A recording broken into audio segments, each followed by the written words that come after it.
Hi, it's Alan from Industrial Hygiene, coming to you with the Industrial Hygiene Tip of the Day. Let me ask you, how important is technology to you? You have your mobile phone, computer, and gadgets that were not here just a few decades ago. They make life so much easier.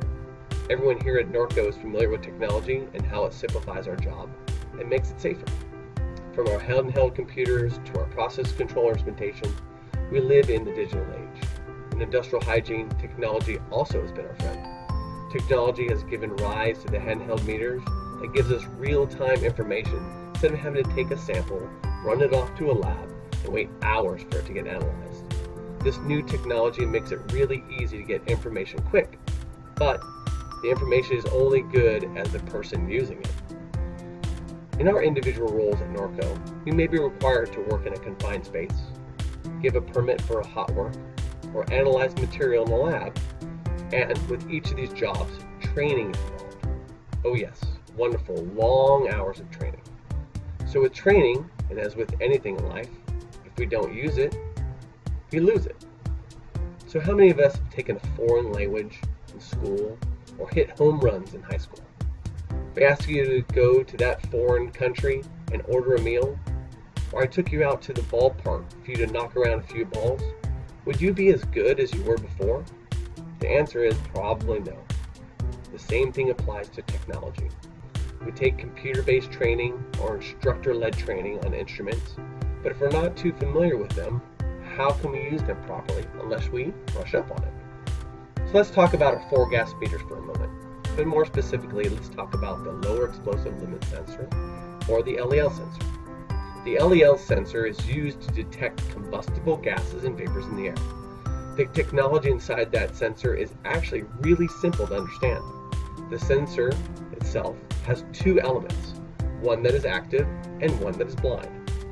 The two elements are connected by a balance, and when the voltage is applied to it, it heats up to a very high temperature on both elements. In the presence of a flammable gas, the active element burns and the blind element doesn't because it doesn't see the gas.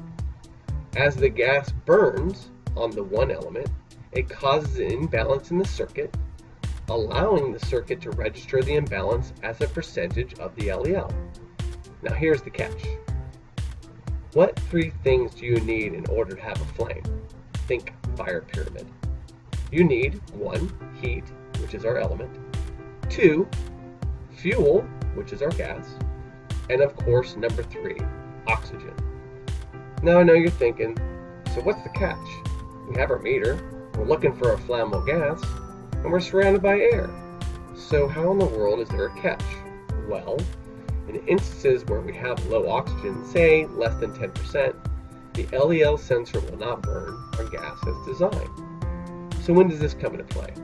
Well, again, when we're welding in inert atmospheres, or when we're changing out pyrophoric catalysts in the instances we are working in atmospheres that have less than 10% oxygen. So do we throw caution to the wind and proceed blindly? No, of course not. If you look back and remember your training, we can use a dilution tube that easily attaches to our 4-gas meters in order to sample inert atmospheres. That dilution tube is easy to use. All you do is take your meter, take your hose connection to the pump, insert the dilution tube with the arrow facing the flow, and voila! You have a functioning meter. As the pump is sucking in the sampled atmosphere, a pinhole in the dilution tube allows enough oxygen to flow towards the meter for combustion to take place.